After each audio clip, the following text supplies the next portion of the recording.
جاء إخوة يوسف فدخلوا عليه فعرفهم وهم له منكرون.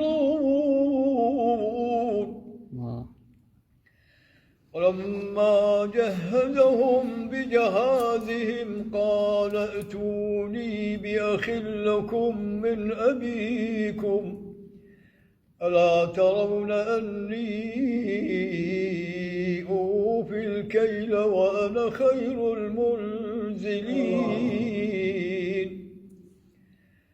فإن لم تأتوني به فلا كيل لكم عندي ولا تقربون. الله.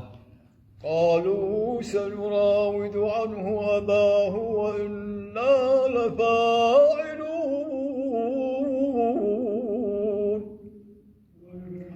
وقال لفتيانه اجعلوا بضاعتهم في رحالهم لعلهم يعرفونها إذا انقلبوا إلى أهلهم لعلهم يرجعون. فلما رجعوا إلى أبيهم قالوا يا أبانا منع منا الكيل فأرسل معنا أخانا